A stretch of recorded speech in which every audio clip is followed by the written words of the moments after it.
Sejam todos bem-vindos ao Dublopina. O episódio já vai começar. Eu sou o Maitos. Eu sou o Guilherme. Eu sou o Willy. E eu sou a Nelly. E nós aqui do Dublopina, um canal onde vai falar sobre análises de dublagem, opinando direitinho, né, como o nome sugere. Nós estamos aqui para falar sobre Look Back, filme aí de 2024, dirigido aí pelo Kiyotaka Oshiyama, que é baseado numa one-shot, pelo Tatsuki Fujimoto, que é o homem que escreveu Chainsaw Man, que teve uma adaptação para anime também, que também foi dublada. E, bom, antes de mais nada, antes de falar sobre a obra, antes de falar de qualquer coisa, vamos nos introduzir. Primeiramente, Guilherme, quem é você? Eu sou conhecido na internet como 349H, todo mundo me chama de Guilherme porque é mais fácil. Mas eu faço umas fan-dublagem por aí, de vez em quando faço uns vídeos também, é isso. Sou estudante de teatro, sou uns 2 aninhos estudando teatro, é isso. Meu nome é Willy Show, eu sou um dos criadores do Fandom Awards, eu já fiz muita coisa pra comunidade de dublagem. Eu também sou muito conhecido pelo meu canal, Willy Show 137. Eu sou bem conhecido também pela voz do Adam, do Something Else YT. Eu sou a Nelly, eu fico fazendo dublagens por aí, dublagens na internet, e eu já participei de alguns canais diferentes. Eu sou o Maito, tenho um WTB de um canal que fala sobre mangá, semanalmente, o Kishunen Jump. Eu tenho também a Animacuba, que a gente fala sobre animação e Sakuga, etc. Inclusive tem uma thread sobre o Look Back, sobre a produção. Então vamos deixar também na descrição aí pra vocês querem conferir. E a rede social de todo mundo tá na descrição. Bom, já falamos aqui brevemente sobre quem é quem aqui, e sobre o Look Back, e sobre qualquer proposta aqui que é trazer de fato uma análise, uma opinião aqui nossa, do grupo aqui, dividido em pautas, sobre o filme e sobre a dublagem e alguns pontos interessantes que a gente quer levar pra cá. Mas antes de mais nada, numa breve análise assim por cima do que é a sinopse, é uma história que acompanha a Fujino e a Kyomoto, e os caminhos que as paixões dela pelo desenho vai levar a uma jornada de amadurecimento e tragédia. O filme tem bastante cenas emocionantes, catárticas, ele carrega bastante esse sentimentalismo através dos desenhos mesmo, tanto no modo artístico quanto no modo até meta, por causa da temática que ele vai tratar. Tem duas protagonistas, como eu citei anteriormente, a Fujino feita pela Agatha Paulita e a Kyomoto pela Bruna Mata. A dublagem foi feita em São Paulo, pelo estúdio Dubla Vídeo. Quem dirigiu foi o Manu Rei, que inclusive, isso é curioso, esse foi o primeiro filme de anime que ele dirigiu, então a gente já vê algumas coisas aí interessantes nisso. Quem traduziu foi o Matheus Azri, o técnico de mixagem que está acreditado foi o Dalian Tadeu, e o filme ele saiu aqui no Brasil no cinema e posteriormente entrou no Prime Video. Antes de começar direitinho a gente falar sobre o filme, eu acho que dá pra gente perguntar, assim, no geral pra vocês, vocês tiveram algum contato posterior com algumas das dubladoras, assim? Vocês já ouviram a voz delas em alguns outros trabalhos, assim? Marcante pra vocês de alguma instância? A Bruna Mata, eu já conhecia ela de Kusosaiki, que ela fez a personagem de cabelo verde, que eu esqueci o nome agora, que é Psíquica. E eu já acompanhava um pouco o trabalho dela antes disso. Cara, a Bruna Mata, eu conheci ela a partir desse filme. A Agatha Paulita, meu amigo, todo anime que existe no mundo, pelo menos tem um pingado da Agatha Paulita. Realmente. Cara, ela é a Iris do Pokémon, ela é o Chopper, Caraca, qual era o nome? A protagonista de Sailor Moon, O Sagi, o Sagi? Não, puta, errei o nome. É porque em japonês é o Sagi, mas virou Serena aqui no Brasil, mas esse aí pode. Tá. Ela é a Aretsuko de Agretsuko e a terceira voz da Hilda. Cara, isso e muito mais coisa também. Eu ia confundir um negócio ali, porque eu dei umas anotações minhas depois, né? A Agatha, eu conheci ela por causa da Willow de The Owl House. Eu falo isso especificamente porque eu gosto muito da dublagem de The Owl House. E particularmente eu lembrava dela. E a Iris do Pokémon também. A Agatha Paulista, porque uma coisa que eu assistia, né? Pokémon você assiste quando é criança. E eu lembrava bastante dela por causa disso também. Tem a Bot que ela fez. Eu não cheguei a ver Bot The Rock ainda, mas... E a Bruna Mata, era pra eu conhecer mais dela, porque, por exemplo, ela fez dublagem da Dina de The Last of Us Parte 2. Eu joguei a parte 1, mas não joguei a parte 2. Mas, no geral, então, não cheguei a ouvir muito sobre ela. Eu conheci ela mais por causa desse filme mesmo. A Bruna Mata, eu honestamente, alguns trabalhos dela são interessantes, como esse que você citou agora. Ela fazia algumas chamadas do Disney Channel. Então, até que era um pouco familiar, mas eu vi ela performando assim, de fato, né, mas numa parte que é bem dramática nesse sentido, e tem essas inseguranças na própria voz. Algo que fez eu não relacionar diretamente. Eu acho que isso é algo bom, sinceramente, velho. A Agatha eu já conhecia por vários trabalhos, eu vi bastante One Piece dublado, por exemplo, então já tenho familiaridade com a voz dela.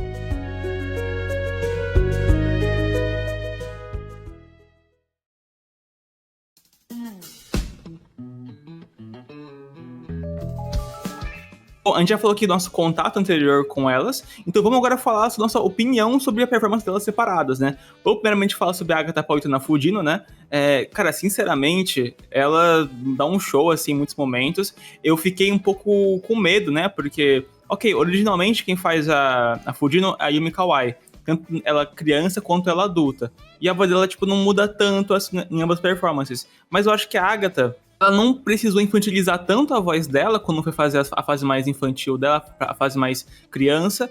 E eu não acho que deu uma diferença tão brutal conforme ela foi crescendo, assim, eu senti que essa passagem foi bem natural. Os diálogos dela, eu acho que foram os mais orgânicos, assim, durante toda essa passagem do tempo, assim, que não é um filme tão longo também, claro. Mas ainda assim, eu sinto que ela já tem bem experiência com o anime no geral, então não senti que foi um negócio tão distinto, assim, do que eu vi em outras obras. Mas aqui eu vi uma Agatha mais natural, será? Eu não sei como colocar bem em palavras isso. No ponto da Agatha que o Mike estava fazendo, uma coisa que a gente estava até conversando antes, quando a gente começou a call aqui, antes de começar a gravar, eu acho muito interessante que a gente pegou esse filme, porque ele, majoritariamente são algumas conversas mais casuais ali entre as personagens, principalmente a Fujino, né, que passam mais tempo do filme ali falando. Os momentos mais fortes, assim, mais catárticos, tirando algumas exceções, mas os momentos mais catárticos, eles são todos em silêncio, eles não têm diálogo. Mas os momentos naturais que existem antes disso, eles são muito importantes para que construa-se a relação das duas, para que então os momentos em que tem os grandes acontecimentos da história tenham impacto. E você saber fazer essa naturalidade é extremamente importante para quando chegar nesses momentos, você sentir a cena. Isso é uma coisa que não é fácil de fazer. Você, tipo assim, quando você tenta fazer esses diálogos de forma mais natural, você percebe que é muito difícil, porque como é que você faz um diálogo que você replica algo que acontece natural? Como é que você replica o natural, sabe? Isso que é o difícil de você colocar numa dublagem. E é algo muito importante que a gente não percebe, a gente deixa passar pela natureza do tipo de diálogo, mas que é muito importante de se ter, e a personagem da Agatha mostra justamente isso. A atuação da Agatha nesse filme mostra justamente isso. Não só da Agatha, como também da Bruna, mas a gente tá falando aqui da Agatha mais especificamente no momento. Eu sinto que as duas dubladoras, elas conseguiram alcançar um nível de naturalidade muito bom quando elas se encontram, quando as duas personagens se encontram. Eu não sei explicar muito bem como que acontece, tipo, a naturalidade, porque realmente é muito difícil achar um tom que encaixe nas duas o tempo todo, de uma forma que não pareça uma atuação, pareça só... Duas meninas conversando, né? Duas meninas conversando, exatamente. O único personagem assim que eu senti que não combinou tanto foi uma personagem que aparece bem no início, a Kai, que é a personagem que fala pra Fujimo parar de desenhar. Ela, que foi feita pela Luísa Horta, ela fala de uma forma, como é que pode dizer, meio debochada, coisa muito diferente da versão original japonesa. Mas as duas fizeram um show à parte. Principalmente a Bruna Mata. Eu nunca tinha escutado a voz dela antes, mas foi uma baita porta de entrada pra ver como é que ela era. E isso é algo muito importante, porque isso gera um efeito que eu acho muito curioso, quando a gente, por exemplo, vê entrevista com o dublador, conversa com o dublador, coisa do tipo, que é aquele efeito que todo mundo tem, que fala, nossa, parece que o personagem tá dublando a pessoa.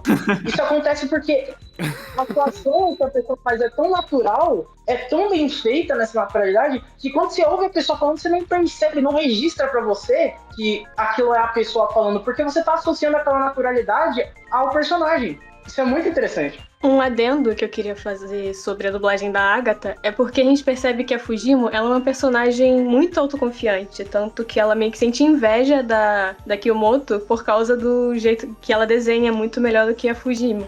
A Agatha, ela consegue expressar esses sentimentos fortes da Fujimo muito bem. Tipo, ela não tem que se esforçar muito. Dá pra ver naturalmente que ela consegue demonstrar, tipo, porque a Fujimo, ela é muito mais arrogante do que a Kyomoto. Isso a gente consegue perceber bem na forma que as duas falam. Como a Kyomoto é mais tímida no jeito de falar e a Bruna, ela conseguiu colocar bem isso, tipo, o jeito tímido, que não consegue falar com as outras pessoas, enquanto a Fujimo, ela já fala mesmo, ela fala na lata, tanto que ela até fica bem exibida quando a Kyomoto fala que admira as histórias dela no início do filme. Uma coisa que é interessante nisso, porque você vê que as inflexões que a Agatha Paulita faz, tipo, elas não vão, tipo, pra caminhos tão exagerados assim, porque, como você disse, ela é bem firme, né? Então faz sentido essa firmeza se demonstra num tom de fala. E é por isso que a atuação, no geral, ela é mais você como se incorpora esse arquétipo, esse tropo, essas características do personagem em forma vocal, né? Então eu acho que a Agatha foi muito boa nisso, de verdade.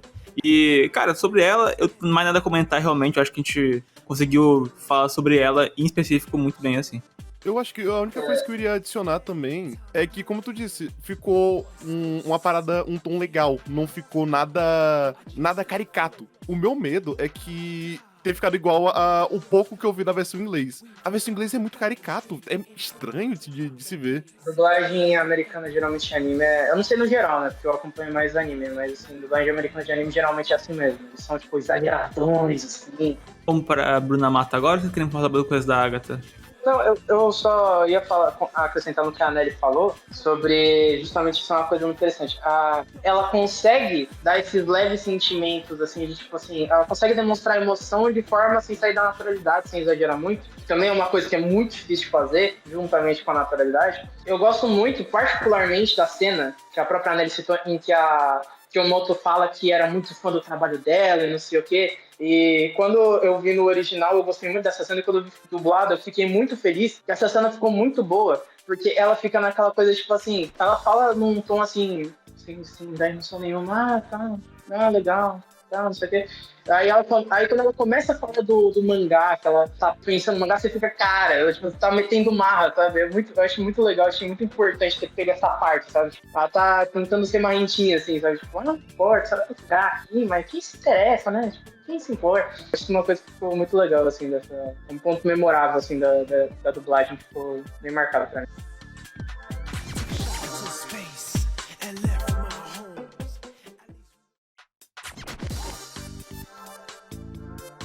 Agora falando sobre a Bruna Mata na Kyomoto, a gente falou um pouquinho aqui e ali sobre ela. E, bom, eu tava falando anteriormente sobre eu não ter muito ela na memória, assim, e alguns aqui até citaram também sobre que isso é uma impressão bem forte na dubladora. E eu concordo bastante com isso. Só que ao mesmo tempo, eu senti que em alguns momentos o texto não foi nem questão muito da Bruna Mata mesmo. Acho que foi questão do texto mesmo, da adaptação.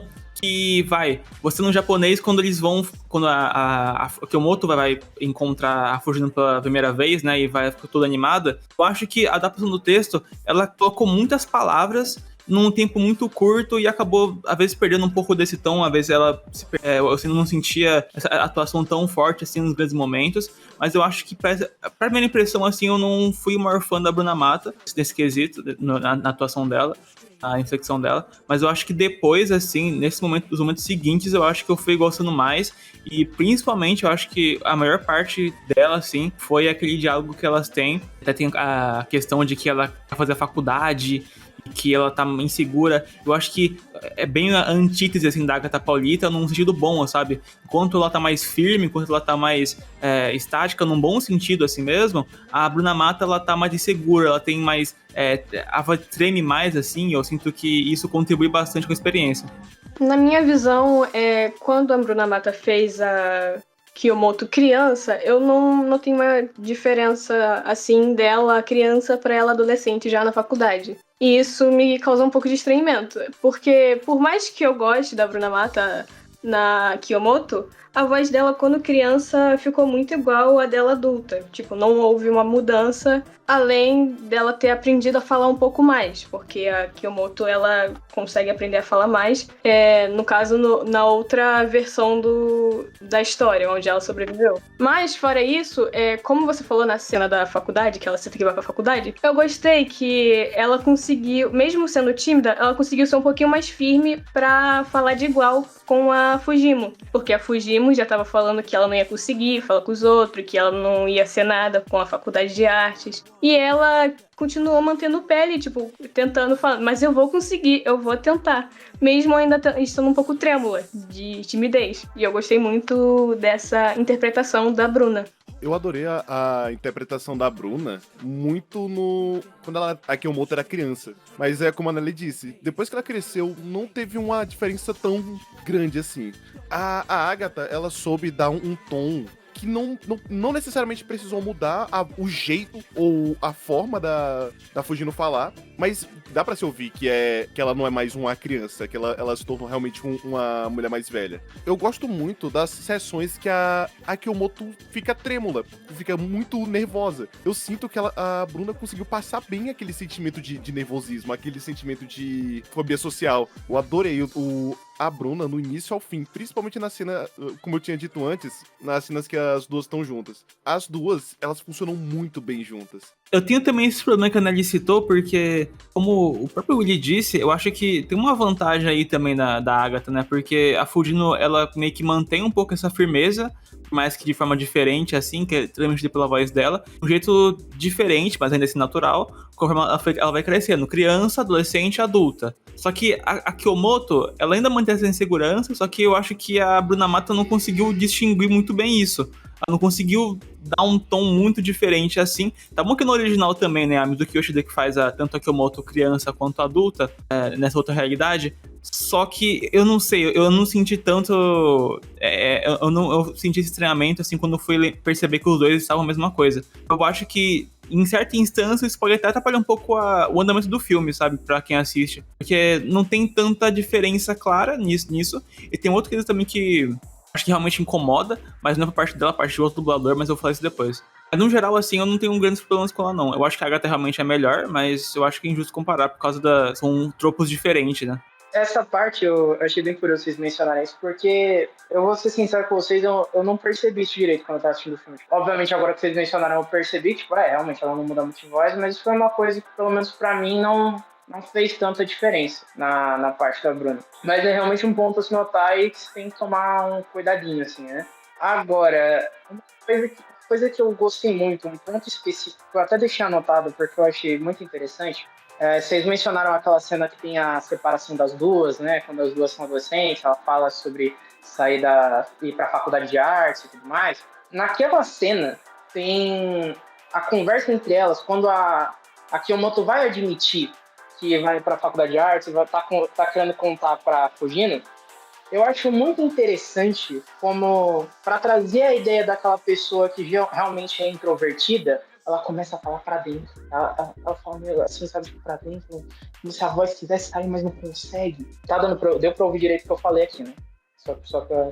Então, eu acho que isso é uma coisa que foi muito bem colocado, me chamou pessoalmente a atenção, porque eu sou uma pessoa muito tímida.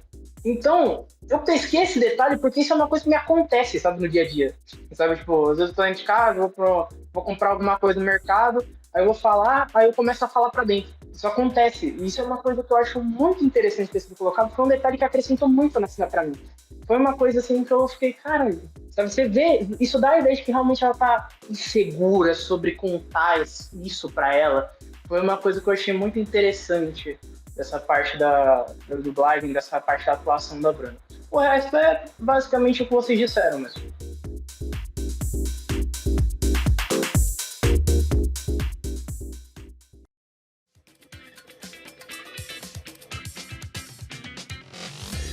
Bom, agora vamos para o outro tópico que a gente vai falar agora sobre a nossa opinião sobre as vozes dos personagens secundários, né? E teve aí algumas questões que eu queria falar também, que teve autoescalação do Manolo Rey. Não me incomodou, tá? Até porque é uma obra que tem realmente poucos personagens. Mas, cara, teve um negócio... Eu vou comentar isso agora, perguntar a opinião de vocês. Teve uma questão de que no começo do filme mostra uma pequena tirinha que a Fujino fez, né, do casal que comete um acidente, eles reencarnam e tal, tem essa questão toda cômica. E aí quem faz esse personagem é o Wagner Fagundes. Só que aí, quando tem a cena do assassino depois, é o Wagner Fagundes de novo, sabe? E tipo, como é uma obra, é um filme que tem poucas vozes, eu acho que às vezes a pessoa que for assistir pode acabar... Mas de propósito isso? A questão da mesma voz? Será que, tipo, teve alguma coisa assim? Mas, assim, quando você foi ver no original, realmente não. Quem faz assim é o Kota Oka E quem faz o garoto lá do Jornal da Escola é o Toshiyuki Morikawa. Então, tipo, realmente eu não entendi por que o Manolohei teve essa escolha, assim, de colocar o mesmo personagem pra duas posições bem diferentes. Ainda mais que isso é catártico, assim, é cômico, é marcante, é um cara que tá indo pra matar ela, sabe? E é uma cena que destaca bastante a atuação dele e tal, eu acho isso bom, mas eu acho que me atrapalhou um pouco nesse sentido. Eu vou dar minha opinião. Sendo sincera, na primeira vez que eu assisti, eu não percebi. Tanto que o personagem do início, você meio que não se importa muito com ele, porque, é o personagem da tirinha da Fujimo. Você não vai se lembrar dele no futuro. Aí, quando chega o assassino, você já esqueceu do personagem. Então, eu entendo que provavelmente foi uma escolha do Manolo, porque é um personagem assim que não vai voltar, não tem importância na história, as pessoas não vão lembrar dele. Tanto que eu não lembrei até eu rever o filme de novo, que foi pra analisar a dublagem. Que eu só reparei depois que eu realmente prestei atenção. Então, eu não acho que isso incomode muito, dependendo da pessoa, é claro, cada um tem seu cada um. Mas dá pra passar bem de boa esse detalhe. Pra mim foi algo que não incomodou, mas eu consegui perceber logo de cara. Se fosse outra voz, não ia ser tão destacado quanto foi. Mas não foi algo que me incomodou, eu adorei muito. Eu sinto que realmente deveria ter mudado a voz do personagemzinho, porque a atuação do Wagner como o assassino foi algo que eu fiquei espantado assistindo. Eu também. O grito que ele deu na hora de acertar a picareta, cara, foi um grito visceral. Foi um grito realmente de dentro. Eu nunca consegui imaginar o Wagner fazendo algo assim. Essa escolha do Wagner, eu acho que foi realmente uma... Isso aí foi interessante ter sido mencionado, porque é uma coisa... Eu percebi, tipo, eu vi primeiro no original e aí depois eu vi dublado. E aí quando eu vi dublado, eu fui analisando o dublado e tal. E quando eu vi, tipo assim, passou na minha cabeça que se eu tivesse assistindo o filme pela primeira vez, eu ia cogitar realmente a possibilidade de ser a mesma pessoa. E justamente o que vocês falaram, né? A atuação dele como o assassino ali naquele momento é muito boa, é um puta momento bem feito, assim, transmite muito bem a emoção. E num filme que, como a gente conversou, tipo, tem muitos momentos calmos, esse é um dos personagens que mais exige você, tipo, colocar tudo pra fora mesmo, sabe? Esse é um personagem, tipo assim, é um momento que ele coloca tudo pra fora. Ele tá gritando com tudo dele e ele fez isso muito bem. Isso eu acho que foi muito bem colocado. Curiosamente, é o dublador do Gohan, né? Então deve estar acostumado a gritar no Dragon Ball. Aí já teve uma experiênciazinha com ele construir. Cara, outra coisa pra se falar do Wagner é que o nervosismo que ele tava na cena que o cara aparece. O medo que ele tá, porque ele é um cara normal, aparentemente nunca fez nada parecido com aquele tipo de coisa, o personagem no caso. Do nada, uma pessoa esquisita chega na sala, chega na escola com aquele sentimento, você sente a presença dele. Então, ele conseguiu transparecer muito bem o nervosismo, o que ele queria. Sim, né, porque... Dá essa ideia porque é justamente essa coisa daquele assassino, assim, que, tipo, ele claramente é uma pessoa transtornada, né? Você vê nisso porque o motivo que ele dá pra isso vocês roubaram a minha arte, aquela arte era minha, eu vi a exposição, vocês estão me roubando, vocês estão me menosprezando. E ele começa com aquela coisa meio trêmula, garoto, sabe? Aquela coisa meio trêmula, aquela coisa meio, sabe, incomodado e meio assustado até com o que ele tá pensando em fazer, mas continuando porque na cabeça dele aquilo tudo faz sentido. E isso foi tudo muito bem transmitido por ele, sabe? Foi muito bem colocado. Tem alguns outros nomes também que, tipo, estão aqui na obra que são até grandes até, né? Você tem o editor, que é feito pelo Manolohei, que foi uma autoescalação, como eu mostrei anteriormente, que não me incomodou de maneira nenhuma, eu só fiquei, tipo, ok, tranquilo. É que, como eu falei, como uma obra que tem poucos personagens, tipo, tanto que ninguém tem nome sem ser a própria Fujino Kyomoto, então, tipo, não é algo realmente que mexe tanto. Mas você vê que quem faz o outro professor é o Márcio Araújo, quem faz a menina do jornalzinho é a Priscila Ferreira, quem faz a mãe do amigo lá, que dá opinião também é a Baroli, a Luciana Baroli, né? Então, tipo, são nomes até que grandes, mas eles fazem pequenas participações e eu não acho que isso atrapalhe em alguma instância também de outra maneira, assim. Acho que realmente quem brilha são as duas. Mas o Wagner, pra mim, é o grande destaque, assim, por motivos óbvios, né? Mas tem esse probleminha que eu citei agora. Um personagem que, pra mim, eu não sei por que ficou na minha cabeça enquanto ele falava, foi, eu acredito que a segunda voz do professor, que foi feita pelo Márcio Araújo. Cara, o Márcio Araújo, eu acho impressionante como um cara cinquentão consegue ter uma voz tão limpa e tão jovial, tá ligado? Sim. Uhum. Em todo momento eu achei que fosse uma pessoa do quê? 20, 30 anos, mas eu não sei por que ficou na minha cabeça isso. Ele recentemente fez o Rama do Rama Remake, tipo assim, um moleque de 16 anos e conseguiu dar a interpretação boazuda, assim, eu acho inacreditável. Timbre vocal é importante. O pessoal acha que só o cara com voz de locutor pode ter voz. Aí, ó. Mas eu não tenho mais nenhuma opinião sobre os secundários, não. Alguém tem mais alguma coisa a dizer? Eu só me questiono mesmo porque eles mudaram a voz do professor mesmo. Tipo, será que eles acharam que eram dois professores diferentes? Ou o primeiro dublador, que foi o Cassiano, ficou indisponível? Isso é meio estranho, né? Porque ainda mais que é uma dublagem pra filme. Pô, filme é foda, né? Uma dublagem pra cinema, né? Parece que eles têm mais cuidado, mas eu não sei como que o material chegou pra eles. Porque eles têm uma novidade pro Manolo Rey como diretor. Então, esse projeto é meio curioso em vários sentidos, né? É engraçado também pensar que é uma dublagem dirigida pelo Manolo Rey em São Paulo. Quando eu tava vendo o filme, eu olhei, tipo, o diretor antes de ver o estúdio, né? Eu fui ver quem dirigiu antes de ver o estúdio. Aí eu vi, a Agatha Paulista fez a protagonista, Manolo Rey dirigiu pra mim. Mas também Foi bem curioso, assim, pra mim, porque, tipo, beleza. O Manolo Rey, ele fez, recentemente, que a gente tá gravando aqui em dia 10 de janeiro, pô, ele fez o Sonic, né? Mas, tipo, se for dublar em cantos, assim, aqui do Brasil, cara, independente, ele vai continuar fazendo o Sonic porque o Sonic é dele, né? Claro que tem questão de cliente, etc, cada um, mas eu acho que vão realmente tentar manter o Manolo Rey. Só que como ele tá dirigindo um projeto, uma casa de São Paulo, eu fiquei meio, caralho, nossa, ok, beleza, vamos ver, né? Não sei qual foi a questão também por trás, né, pra não ficar palpitando, mas curioso no mínimo. Para que venha mais, porque eu gostei da experiência aí com ele. Eu também, ficou algo divertido de se ver, ficou algo natural.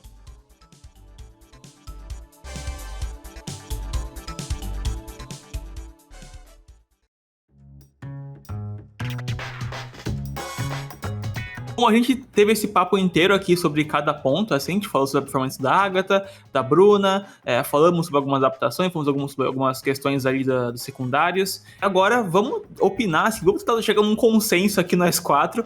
Qual que é a melhor cena do filme? Qual que é a que a gente sentiu que a atuação foi o ponto que pegou, assim, nessa perspectiva de dublagem mesmo? Qual que foi a melhor cena do filme? Começando aqui o assunto, eu diria que foi, de fato, quando elas estão conversando ali na faculdade, que a gente até citou essa cena em alguns momentos do filme, porque até tem uma questão que eu acho interessante de citar, que eu não consegui falar antes, que eu esqueci realmente, que nesse momento existe uma pequenininha subversão nesses dois tropos das personagens, porque a personagem que é mais insegura, que é a Kyomoto, ela tá tendo uma decisão que é mais firme. Ela tá opinando, a Bruna Mata tá colocando um pouco mais de firmeza na voz, mesmo que pra dentro, como o Guilherme falou. E a Agatha, Fudino, ela, tipo, tá meio naquele deboche, desleixado, de certa forma, mas ela também, tipo, tá um pouco insegura com o futuro dela. Então eu acho que ambas meio que trocaram os papéis nessa cena. Ficou surtiu, ficou natural, uma inflexão muito boa. E por isso que essa, pra mim, é a minha favorita, é a que eu mais gostei, e acho que é a melhor do filme, assim, minha atuação. Eu concordo, mas pra mim, uma cena que também fica a par dessa é a cena do trem ou do metrô, eu não lembro, em que a Kyomoto, ela fala que ela gostaria de falar mais, que ela gostou de sair, de conhecer a Fujimo, porque deu uma atenção a mais na personagem que quase não fala o filme inteiro quando criança. Então aquela cena, assim, além da Bruna ter feito uma cena muito boa, porque eu gostei bastante da interpretação dela, meio que deu a entender o sentimento da personagem, que tem fobia social, que nunca iria sair de casa se não fosse a Fujimo que ela conheceu. E assim, dá uma sensação boa ver isso, sabe? Praticamente, essa cena ficou no meu coração por conta disso. Mas a cena delas discutindo sobre a faculdade e o mangá também é muito boa.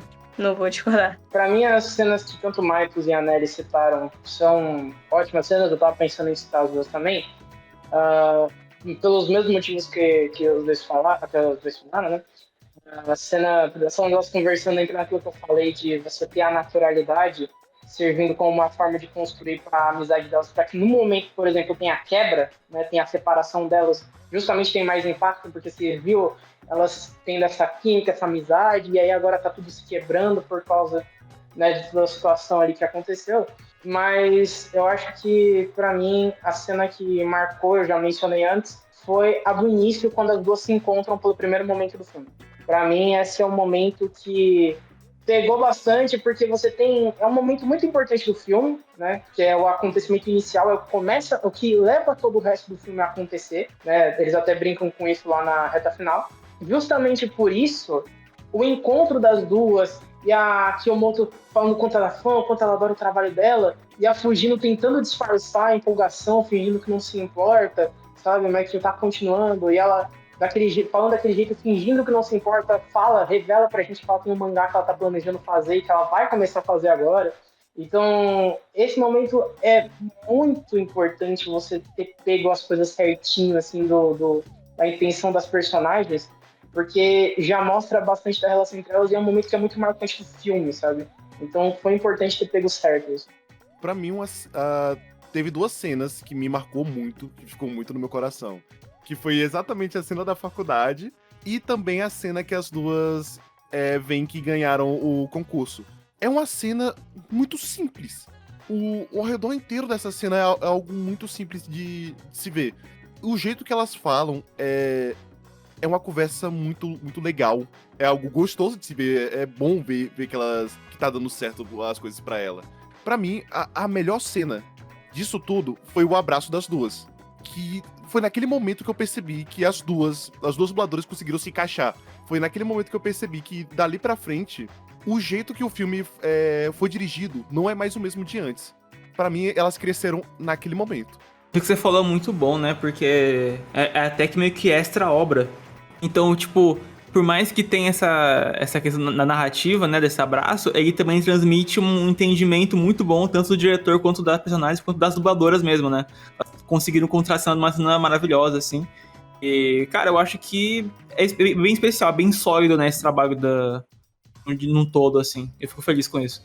O segundo, Fujimoto, né, é realmente uma outra abordagem totalmente diferente, né, da de Chainsaw Man. Mas essa aqui tem um toque mais dramático, eu acho que ela consegue alcançar o que o Fujimoto propõe e o que o Oshiyama, como diretor do filme, também propõe. Bom, agora nós vamos para nossas considerações finais, né? O tchau pra galera e também nota a gente dá pra dublagem do filme, né? Guilherme.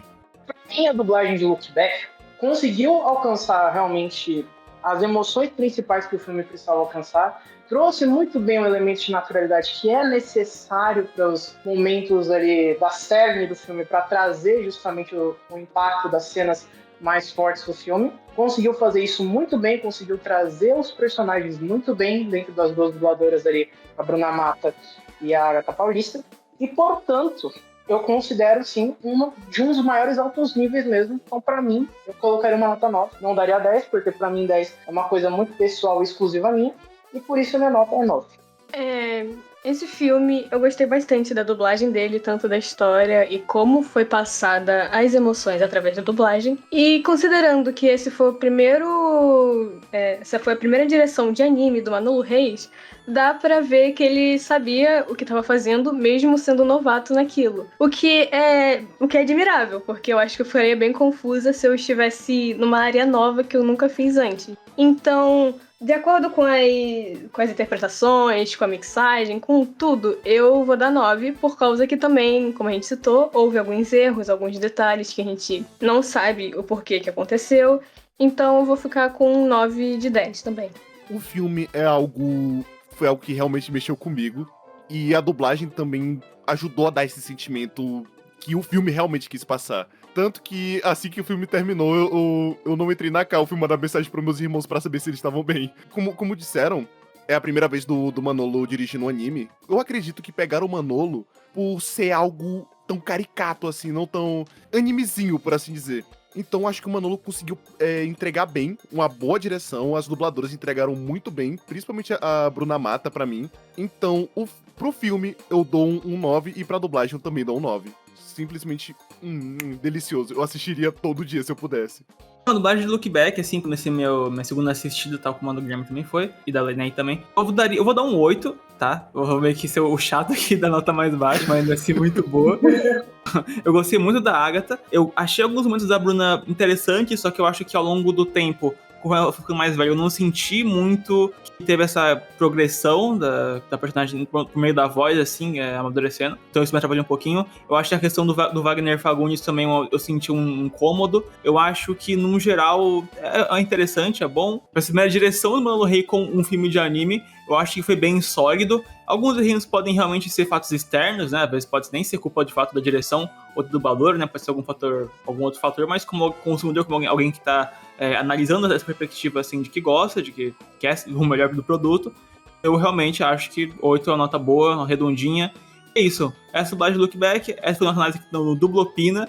Esse aqui foi o nosso primeiro vídeo, então, às vezes alguns errinhos, algumas coisas confusas, algumas coisas aqui e ali que podem ter ficado tão boas. Acontece, é o primeiro vídeo e a gente espera que vocês gostem bastante. Escreva aqui nos comentários o que você pensa sobre essa dublagem, né? Vamos fomentar essa conversa, vamos fomentar essa crítica construtiva, né? Que a gente vê muito pouco na comunidade. Vamos criar essa galera que tá engajada não em criticar e apontar os erros, ou só falar que tá maravilhoso e sempre, mas encontrar esse meu termo bem interessante. Look Back é sobre arte, amamos dublagem, amamos atuação. E é isso, basicamente. Deixa o like, se inscreva para os canais do Dublopina. Tchau, galera. Alô! Alô, guys! Se inscreve! Ah, que bom.